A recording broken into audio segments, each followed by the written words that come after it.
Hello, everyone. I'm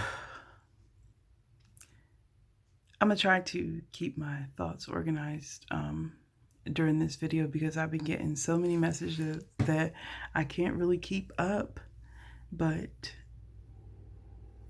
let me just collectively say on behalf of ancestors of many, for those of you who have been putting in the work, for those of you that have altars set up, for those of you that are pouring libations, making food offering, making drink offerings, burning ancestor money, speaking about the ancestors, teaching about the ancestors. I'm a busybody. I'm gonna be rolling this chair, sorry. But for those of you that have been doing the work and learning and teaching the ways of the ancestors, thank you. Thank you, thank you, thank you on their behalf, and keep up the work because we're about to see some things shift. And I was talking with my friend of mine and I was like, yo, this shit is happening quick. It's happening super quick. Like, it seemed like as if you do your altar work and you get this impression that it's for your personal life, the healing and progression of yourself spiritually, the healing of your DNA, of your ancestral lineage, and all this other kind of stuff. But it's like, can y'all imagine the power of not me, one person, but 10 people I know? And then they share the art of ancestral veneration with 10 people they know and 10 people they know. Like, church itself has gone down in attendance like 40% over the past 10 years. I think it's like 7 to 10 years or something like that. It's gone down 40%. And people are adapting this way, a whole other way of life, like, as we call it, spirituality, but is really a return to ourselves as indigenous beings. And can y'all imagine that all of these ancestors of the hundreds of thousands of people who have left the churches are beginning to remember where they come from, what it's really doing for us right now? Like, the blood that was spilled on this soil, the hard work, the sweat, the tears, the heartbreak, the taking of what's yours is not forgotten. And it's like I can feel all of them fighting behind the scenes. Like, we've given them the strength to do everything that's happening right now. So it might look bleak and it might look fake, honestly. It looks fake when you look around and you're like all of a sudden you can watch shit for free on Amazon Prime regarding Black History. I'm like, this is the best Black History Month ever. They let you do all kinds of stuff for free. All of these people are donating to minority businesses. Where y'all been at? All of these people, trying to create stimulus packages, et cetera, et cetera. They're even talking about reparations, which I'm more concerned about because pay up.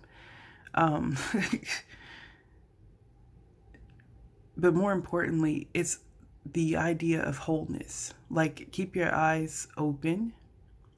Keep your eyes open because we're going to be paid what we're owed, and probably underpaid at that, because it should have happened generations ago. That's reality. Look at all of the damage that's been done over time.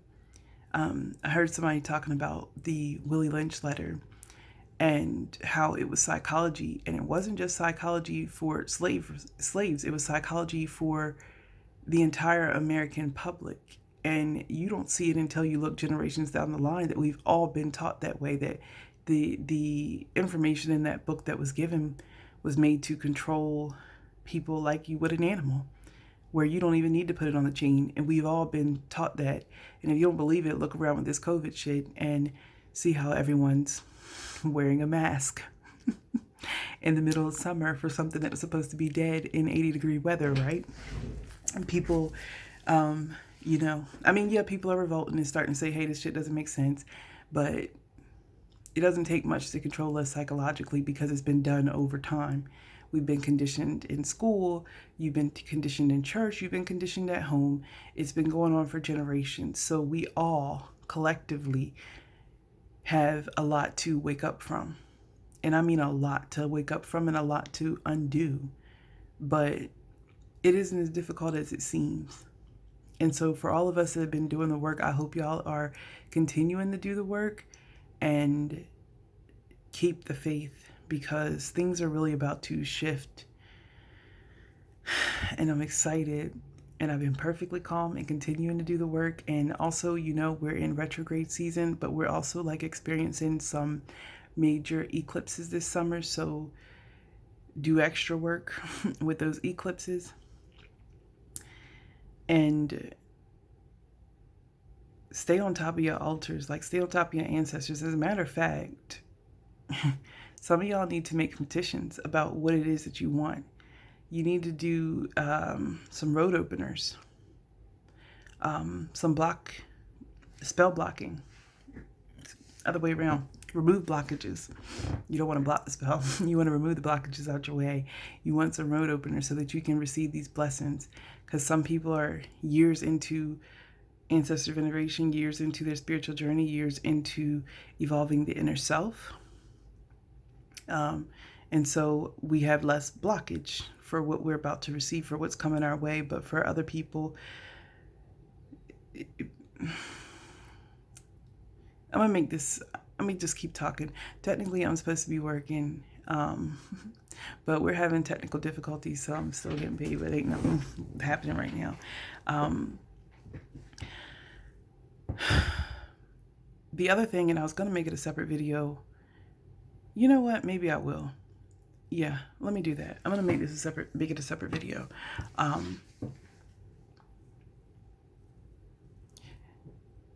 Keep working your ancestor work. Write your petitions. If you don't know how to write a petition, if you don't know how to perform any sort of spell work or anything like that, let me know. And also, you can message me on Instagram, same exact name that I have here on YouTube. Message me on Instagram, and if y'all really want a video, I'll do a video and show you how it's done. I've been doing particular work on my own self, which I'll talk about another time.